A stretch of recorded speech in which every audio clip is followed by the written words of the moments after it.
Some rituals of antiquity were not only forgotten, they were erased as if they had never existed.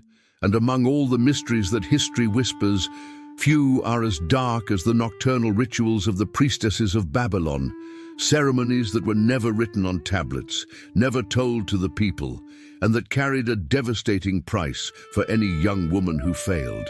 Today, you will walk inside a temple that only accepted silence and discover what really happened when night fell on Ishtar. Before we continue, if you enjoy forbidden stories and secrets buried by time itself, consider subscribing. This helps the channel reveal more mysteries like this one. Now, take a deep breath. The night of Babylon is just beginning. It falls like a heavy veil, stifling even thoughts. The warm air sticks to the skin like resin, carrying the sweet smell of tamarisk oil burning in small clay containers.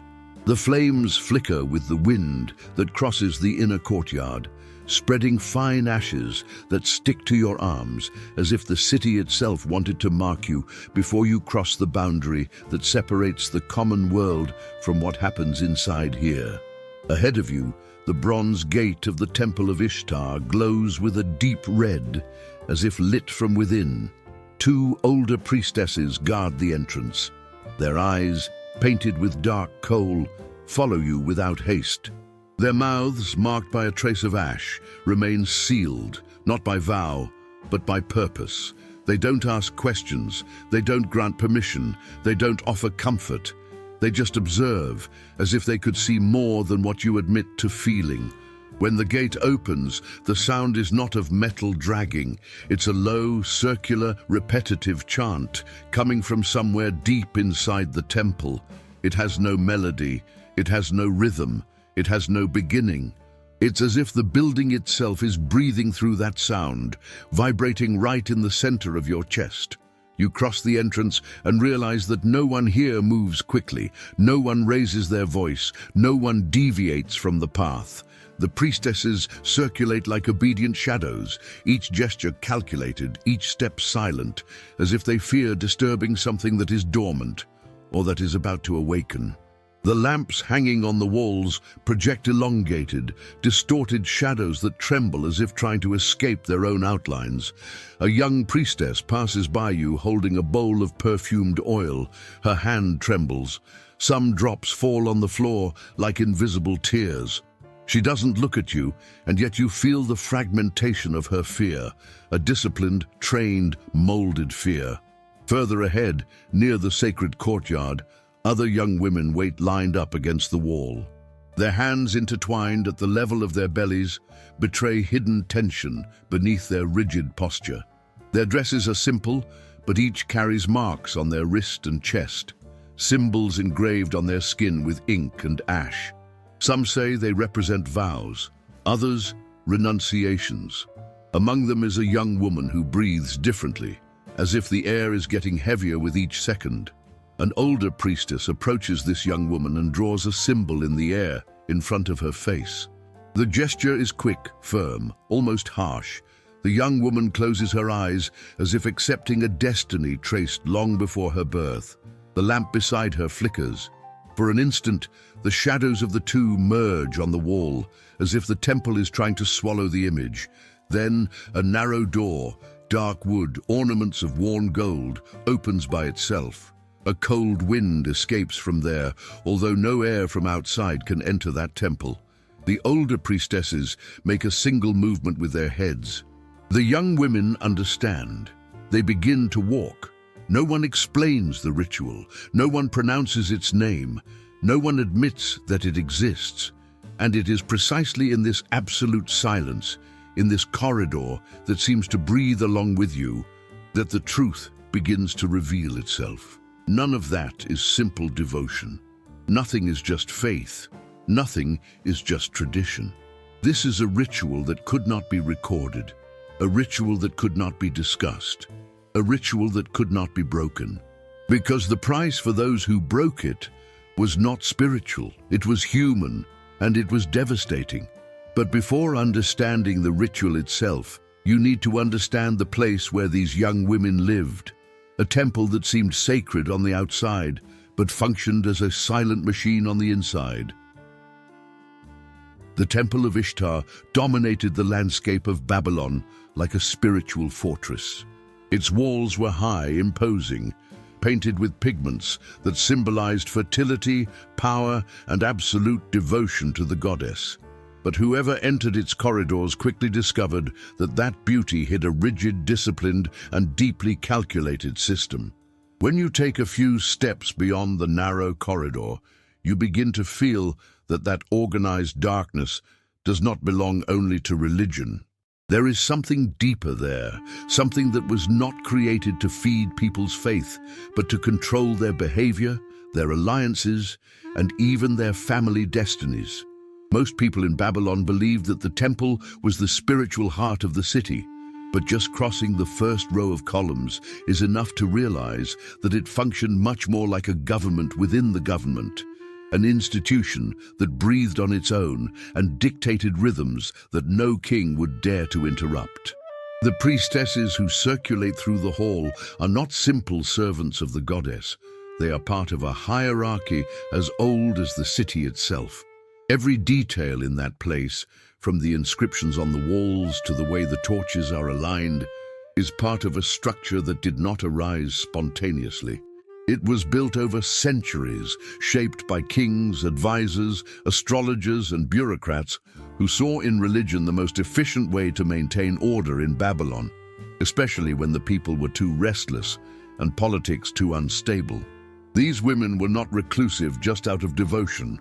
They managed lands, signed contracts, managed donations and properties.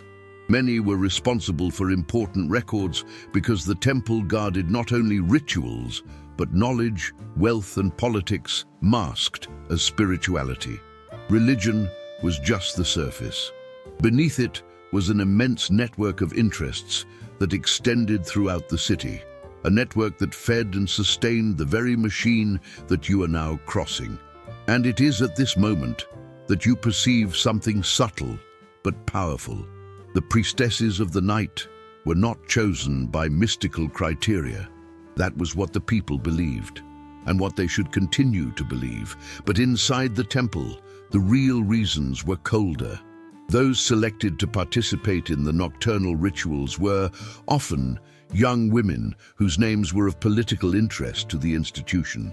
Sometimes they were daughters of families who owed favors. Sometimes they were girls who had shown absolute obedience. Sometimes they were women whose presence in that ceremony served a purpose that could not be revealed. You hear slow, calculated steps coming from behind a red curtain. It is the leader of the temple that night, a woman with a triangular gaze, one that analyzes without haste, as if assessing whether you belong to the gear or not. In her hands, a clay cylinder with inscriptions. She holds it as if she held someone's destiny, and in fact, that is exactly what that object represents. On it are names. Among them, the names of those chosen.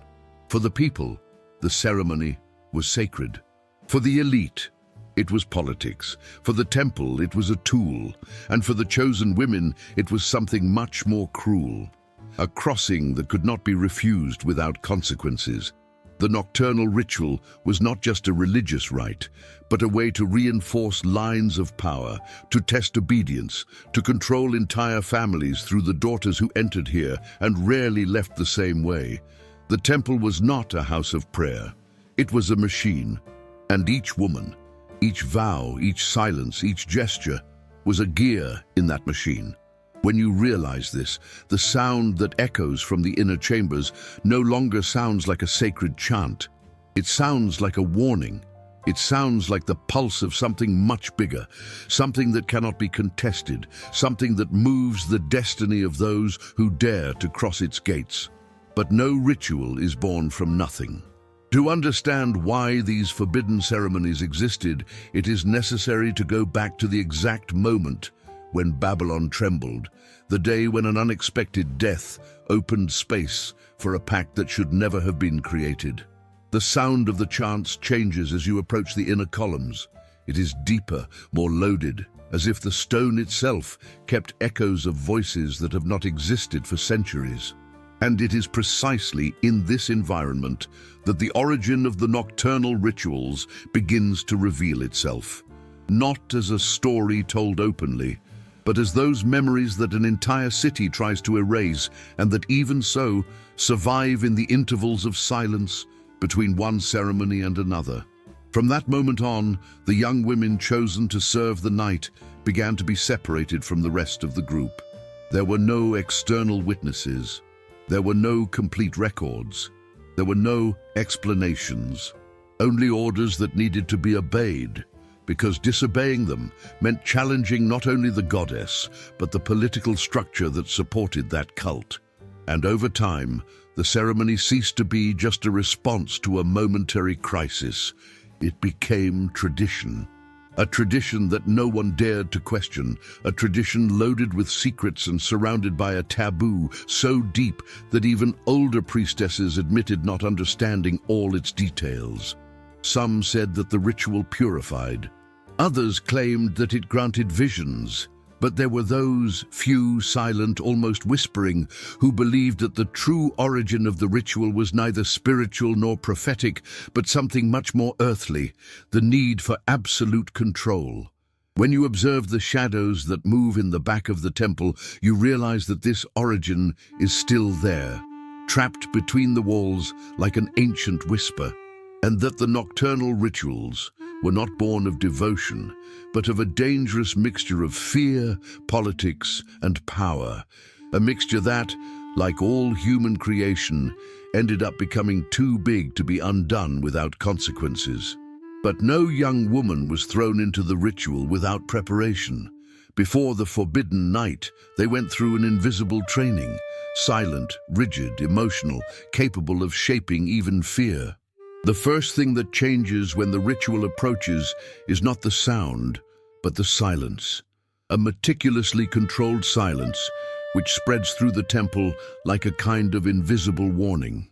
It begins with the servants who stop talking, continues with the younger priestesses who begin to walk with shorter steps, and is completed when the inner doors are locked one by one, isolating everything from the outside world.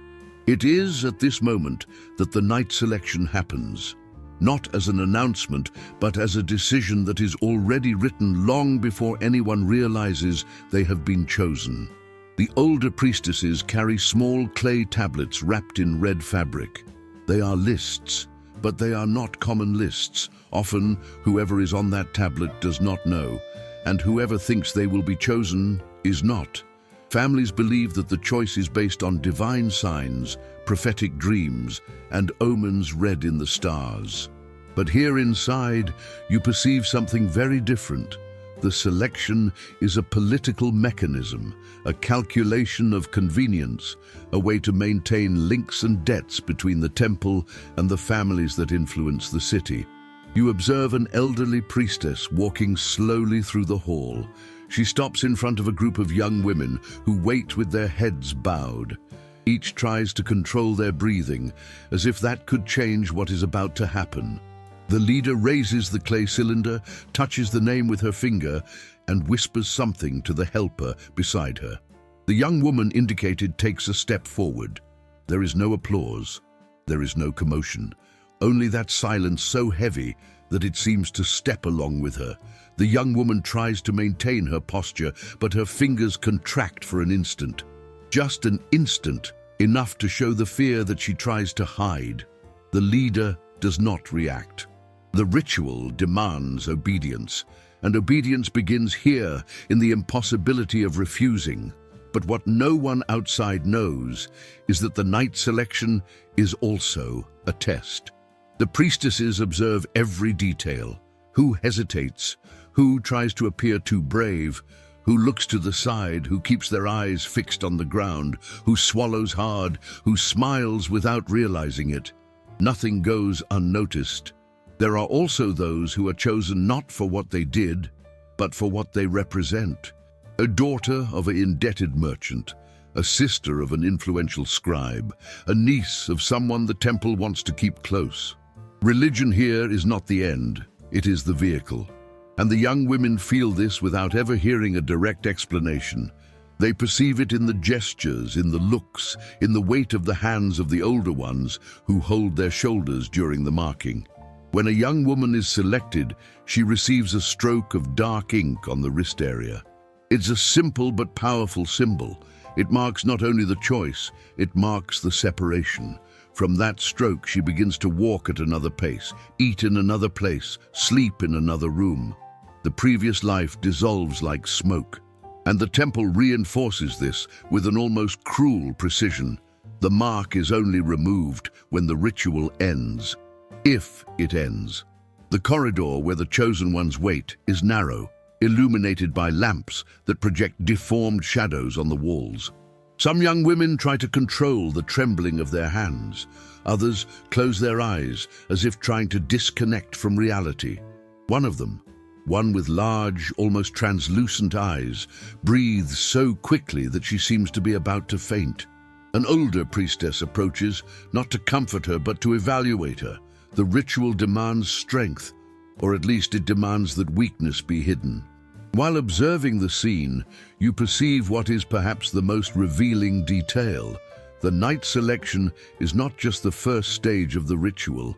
It is in itself a ritual of submission, a rite of passage, a silent reminder that from there on, all decisions will be made by the temple, and none of them can be contested. It is at this moment that you understand why the oldest families in the city spoke of the ceremony with as much respect as fear. They knew at some level that their daughters were not being delivered to the goddess, but to the system, a system that used the night as cover for rituals that could never exist in the light of day. And as the last name is called, the entire corridor seems to hold its breath, because everyone knows that from here there is no return, and that everything that happens in the following steps will be trapped within these walls forever. And it is only after this training that you understand the real role of these young women, because the ritual itself was not the only power within the temple. They themselves were living tools, essential to sustain the silent order of the goddess. The chosen ones walk in a line through a narrow corridor, and the feeling is that the air is getting heavier with each step. No conversations are heard, nor prayers.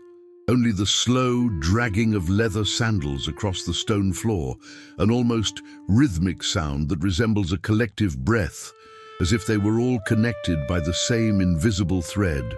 When the dark wooden door opens, you understand why so many young women fear this moment. The purification is not just a ritual, it is a dismantling, an emptying, a forced transition between what they were before and what they will need to be when the main ceremony begins. The chamber is small, circular, built with blocks of stone so old that they carry marks of centuries of accumulated humidity. The smell is a mixture of stagnant water, burned resin, and something indefinable that only exists in places where many generations have gone through the same process of silence, fear, and renunciation. In the center of the room, there is a bronze basin full of warm oil. Around it, bowls with crushed herbs, myrtle, juniper, cedar, mixed with ashes that give the environment an almost funerary aura. The older priestesses enter first. They do not say words of welcome, nor detailed instructions. They only make gestures, and these gestures are enough for the chosen ones to understand what they must do. Each one positions herself in front of the basin, removes her veil, and inclines her head. The leader of the temple dips her fingers in the warm oil and lets it run slowly over the top of the young women's heads, as if she were sealing something that cannot be seen, and that perhaps none of them is able to understand completely. Some tremble when the oil touches their skin. Others keep their eyes open, fixed on the wall in front, as if trying to push their thoughts away to some distant place. There are those who cry silently, with tears that mix with the oil that runs down their faces. Nothing is said. The ritual demands absolute containment. The purification is not to be felt, it is to be endured. After the oil come the herbs. The priestesses rub them on the wrists, chest, and temples of the young women. The smell is strong, almost numbing, and some need to lean on their own legs to avoid losing their balance. The older ones attentively observe each reaction. Who endures, who deviates, who closes their eyes too quickly, who breathes deeply, who hesitates. It is not just a physical preparation. It is a mental evaluation, a test of discipline disguised as purification. When the anointing ends, the young women are separated into two groups. One part is led to small stone niches, narrow spaces where only one person can fit sitting. There, in the dark, they must remain in silence until they are called. Some of these niches have old marks on the walls, scratches, symbols, small strokes that seem to have been made by desperate hands on nights very similar to that one. There are no lamps, there are no chants, there is no attempt to make the isolation less cruel. The darkness is part of the ritual, so is the solitude. The women who stay in the niches are left there for long minutes, sometimes for hours. Without reference to time, without knowing what happens outside, they feel their breathing accelerate, their bodies heat up, their minds begin to produce old fears that they never had the courage to face. The purification, some priestesses say, serves to cleanse. But in practice, it does the opposite. It reveals all the internal dirt, all the fears, all the fragilities that the following ritual will explore. The second group remains in the center of the chamber in absolute silence. The older priestesses pass before them with ceramic containers, inside them live embers.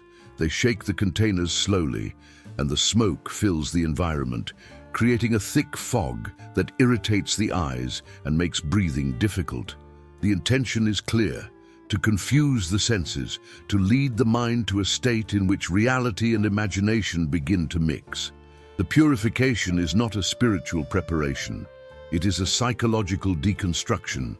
And as the smoke spreads, an unsettling sensation takes over the room, that all those there, young women and priestesses, are observed by something that is not physically present, but that is part of the history of that temple.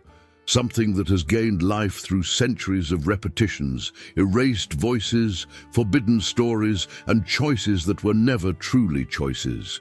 The purification ends when the lamps are extinguished. The dark is absolute. The breathing of dozens of women mixes into a single continuous sound, almost a collective whisper. And then, in the midst of the darkness, you understand why this is the most feared moment. Because it is here that they cease to be just women of the temple and become part of the ritual, part of the night, part of that which could never be told. And then, when everything seemed prepared, began the part that no one dared to mention, the nocturnal ritual, the ceremony that lived only in the darkness, sustained by silent gestures and by the fear of what happened inside that circle. When the door of the chamber opens, the fresh air of the corridor seems almost strange after the dense smell of smoke and oil.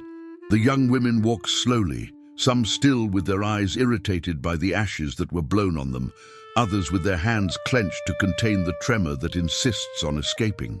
The walk is silent, and each step echoes as if the entire temple were listening, measuring, judging. The inner courtyard appears before them like an open wound in the heart of the night. Wide, dark, illuminated only by lamps that project shadows so long that they seem to double the space. In the center of the courtyard, there is a circle marked on the ground with red pigment. It is not a perfect circle. It seems to have been repainted many times. Layers upon layers of old paint that mix with the dust accumulated for decades. Around it, older priestesses remain motionless, with their hands crossed in front of their chests and their eyes fixed on the horizon, as if guarding something that could never escape from there. The young women are positioned inside the circle. There is no logical order to the arrangement. Sometimes the youngest are in the front, other times the most experienced. What decides this is not visible, it is not said, it is only understood, like everything in this temple. One of them hesitates for an instant before taking the last step into the red mark. The priestess next to her places a firm hand on her shoulder and pushes gently, but with an incontestable authority. The young woman obeys because she knows that any refusal would have a price that she is not willing or not authorized to discover. The lamps are extinguished one by one until only the bluish light of the moon remains, filtered by the high walls of the temple.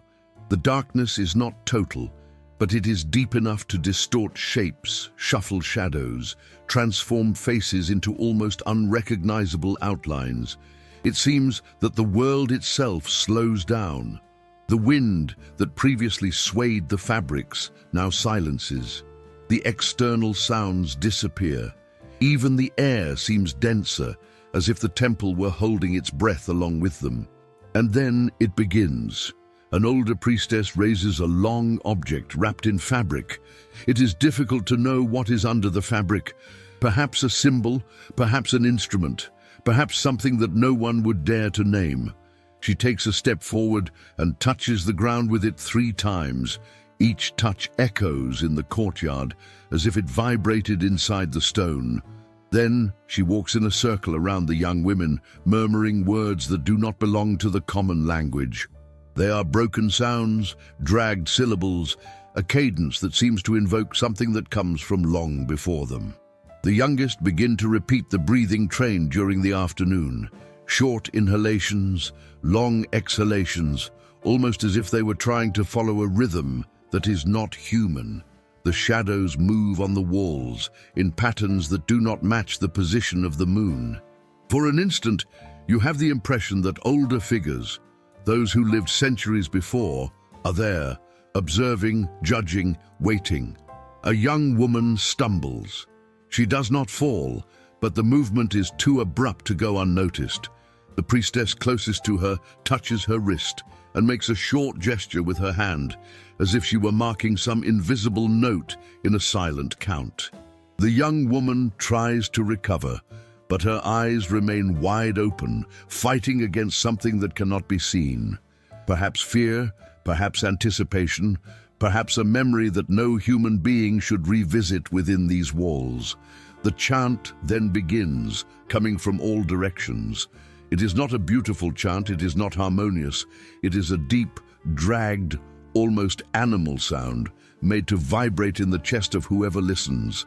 It mixes with the wind, even if there is no wind, and creates the sensation that the entire courtyard is spinning, breathing, pulsing.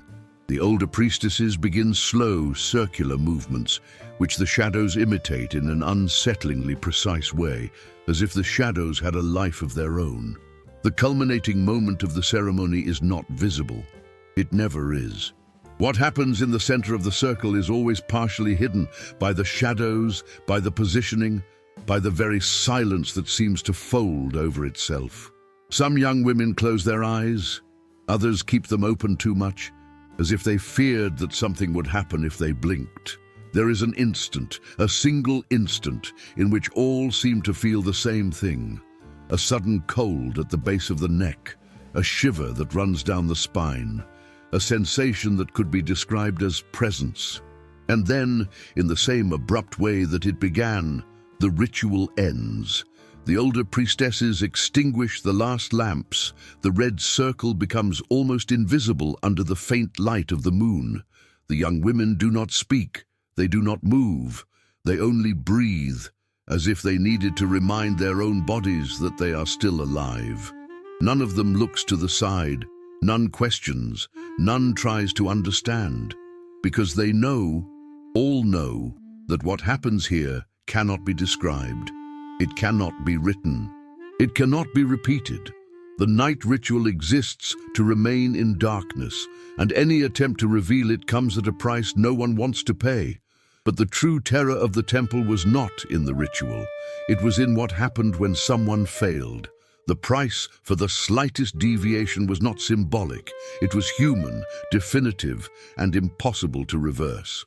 There is a moment, right after the end of the ceremony, when the courtyard seems to breathe again. The moon regains its natural shape, the lamps are relit, and the wind returns to circulate between the walls of the temple, as if waking from a long sleep. But this moment of normalcy is brief. It serves only to mark the transition between the ritual and what truly defines the fate of the young women, the silent judgment that follows any failure perceived by the older priestesses. The mistake here doesn't have to be big. It doesn't have to be obvious. Sometimes a hesitant gesture is enough. A step out of rhythm, a breath held at the wrong moment, sometimes just a glance to the side. The ceremony is constructed so rigidly, so symbolically, so laden with ancient expectations that any minimal dissonance is interpreted as a break, not only of discipline, but of the very sacred order of the temple. When a priestess is considered broken, it is not said openly. There is no formal accusation, there is no debate. The temple doesn't need to explain. The punishment begins in the gaze of the elders, who begin to ignore that young woman as if she were invisible. Then comes the forced isolation, the physical separation from the others, the return to the stone niche, not as preparation, but as a sentence. Inside, time does not pass. There are no chants, no instructions, no chance of redemption. There is only the feeling that the entire temple has turned its back, and that from then on she no longer belongs anywhere. But this is only the beginning of the price. When the young woman is considered inadequate or impure for the night, she loses the right to the small protections that the temple offered to the Nadtu. She loses the right to sign documents. She loses the right to manage properties. She loses the right to walk with the others. The mark on her wrist, which once symbolized selection, now becomes a sign of disgrace. And none of them dare touch the one who has been rejected, because touching a stained priestess is to attract the same mark to oneself. The most feared punishment, and mentioned in fragments of tablets discovered centuries later, was the curse of light. It consisted of expelling the young woman from the temple at dawn, without a veil, without amulets, and without permission to return to her family. The official explanation was that the goddess had rejected her presence. But the truth that no one dared admit, is that the temple used this punishment as a control mechanism. A woman rejected by the ritual became a ghost, a living reminder of what could happen to anyone who dared falter. There are reports of mothers who tried to find their daughters at the outer gates of the temple at dawn.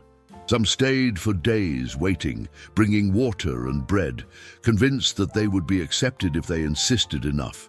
But when the punishment was pronounced, nothing could be done. The daughter was delivered not to the care of the family, but to oblivion. And many of these young women disappeared under the rumor that they had been sent to forced labor or to small remote sanctuaries where they would never be seen again. Others simply vanished into the streets of Babylon, carrying with them a guilt that never belonged to them. The scribes of the temple rarely recorded these cases. When they did, they wrote vaguely, "She who failed was removed." Removed. A word too clean to describe the real fate of those women. In some tablets, researchers found deep scratches next to erased names, as if someone had tried to eliminate not only the record, but the entire existence of the one who dared to break the ritual.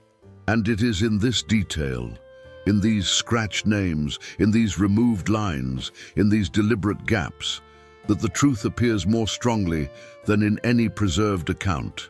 The price of breaking the ritual was not physical death. It was social, spiritual, and historical death. It was disappearing so completely that it became impossible to know, centuries later, who those women were, what they felt, what they feared, what they desired before being swallowed by a tradition they never chose. Because in the temple, it was not the goddess who punished, it was the system. And the system did not admit failures, and no secret, however powerful it may be, survives when an empire begins to crumble. When Babylon fell, it was not only the temple that collapsed, but also the memory carefully constructed to protect these rituals. There is a silent truth in all ancient traditions. None of them imagine that one day they will cease to exist. And the Temple of Ishtar was no different. For centuries, it saw itself as the backbone of the city, as an eternal entity, older than any king and more resistant than any war. But eternity is a luxury that empires do not possess, and when Babylon began to tremble under the boots of a foreign army, that entire system built in darkness felt the first crack. The Persian invasion was not just a military conflict, it was a world change. The Persians brought with them a new way of governing, new beliefs, new boundaries between the sacred and the political. And with them came also a deep revulsion to practices they considered decadent, superstitious, or morally dangerous. The temples of Babylon, especially those linked to female rituals, were seen as centers of influence that needed to be controlled, weakened, or erased. When the city gates collapsed, the temple did not fall immediately. It remained firm, as if the stone wanted to defy fate, but within its walls, something began to change. The older priestesses tried to hide tablets, wrap documents in fabrics, bury small records in the layers of clay of the inner courtyard. They knew that the Persians would not destroy everything by force. They would do something deeper. They would rewrite. The night ritual, so feared, so rigid, so laden with secrets, was one of the first to be suspended. There was no announcement. There was no confrontation. It simply stopped happening. The young women who would be selected that month were redistributed to minor functions. The purification chambers were locked. The stone niches stopped receiving new occupants. The red circle in the inner courtyard was washed repeatedly until the pigment was no more than an almost imperceptible shadow under the morning light. The Persians didn't need to lift a hand. It was enough to reorganize the rules. Little by little, the temple lost its autonomy. What was once a machine of power became a department supervised by foreign officials. The internal hierarchy fragmented. Many priestesses fled, believing they would be punished for participating in rituals considered immoral by the new rulers. Others stayed, but were forced to abandon practices they had considered sacred since childhood. And some, especially the younger ones, simply disappeared into the confused flow of the transition, absorbed by distant families, taken to other sanctuaries, or erased in the corridors of history without leaving any record. The physical destruction came later, not as an explosion, not as a fire, but as slow erosion. Walls were dismantled to reuse stone blocks. Inscriptions were scraped off. Symbols were chipped away until they became unrecognizable. Many tablets were deliberately broken, not out of anger, but out of strategy. Breaking records meant breaking narratives, silencing traditions, suffocating memories that could challenge the new order. Archaeologists who explored the area centuries later found clear marks of this transition. Fragments of burned tablets, pieces of sealed cylinders resculpted with the Persian coat of arms, and even inscriptions erased with such care that it seemed that someone, in that distant moment, feared that a simple name could keep a forbidden idea alive. The temple that once ruled the fate of so many women became a ruin. What was once seen as the dwelling of the goddess was converted into a pile of stones. What was once sacred became superstition. The ritual that for so long shaped entire lives was returned to the shadows, from where it should never have left. And when you walk through the silent ruins today, you realize that there is something stronger than any broken tablet. The absence. The feeling that entire stories have been torn out by the root, that voices have been silenced so efficiently that time, obedient, has helped to carry the silence forever. Because the fall of Babylon did not only destroy the temple, it destroyed what it insisted on hiding. And by destroying the ritual, it also destroyed all those who lived in its shadow. Centuries later, when everything seemed lost, it was the silent fragments that brought the ritual back. Not complete descriptions, but the marks of what someone tried to hide. The centuries passed like dust, pushed by the wind, carrying with them entire empires, forgotten kings, and the names of women who should never have disappeared.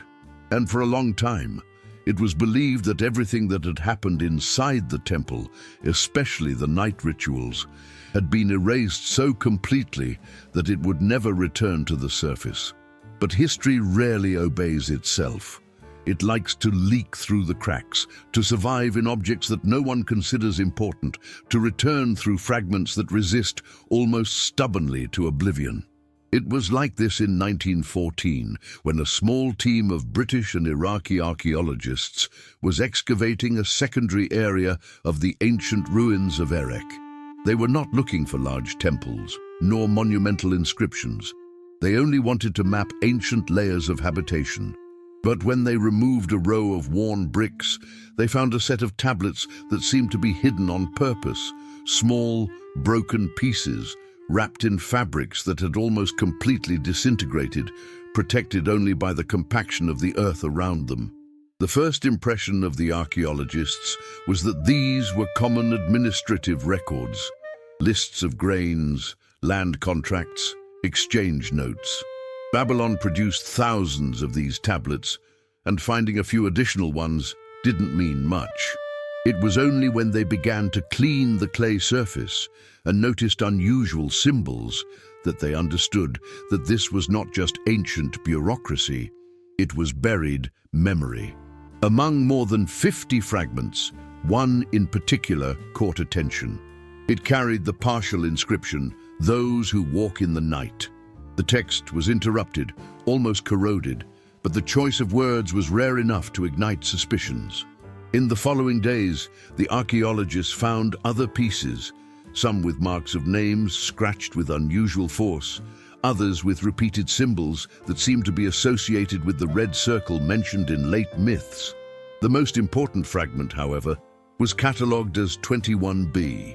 It was not whole. It was only the upper half of a small tablet, possibly hidden or broken before being buried.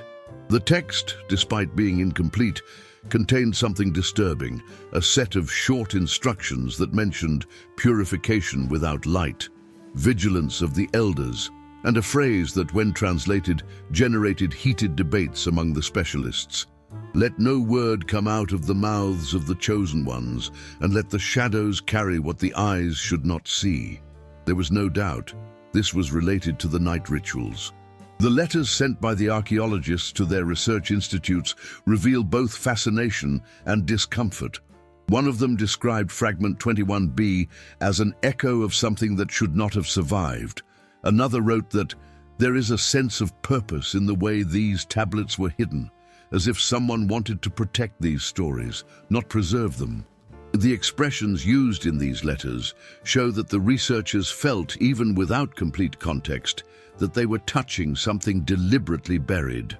Another fragment, smaller, contained a list of names, or at least what remained of them.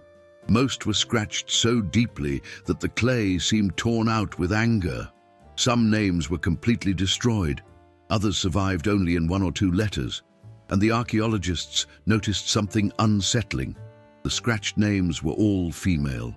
This led to speculation about punishments, expulsions, and intentional erasures, reinforcing modern theories about the consequences for those who broke the ritual. For decades, scholars have tried to reconstruct the history of the rituals based on these fragments. Some believe that fragment 21b describes only a process of symbolic purification. Others argue that it suggests a more complex practice, rigidly controlled by the temple and shrouded in deep taboos. There are those who say that it is all just modern exaggeration about texts that were never ritualistic. But the truth is that none of these debates can erase what is truly impressive: the silence in the texts themselves. What was hidden? What was erased? Why did someone bother to bury tablets so small, so discreet, so carefully packaged? These questions haunt researchers to this day. And when you look at the fragments displayed in museum showcases, ancient fissures, incomplete letters, symbolisms that refuse to reveal themselves, you realize something uncomfortable. It is not the rituals that are frightening.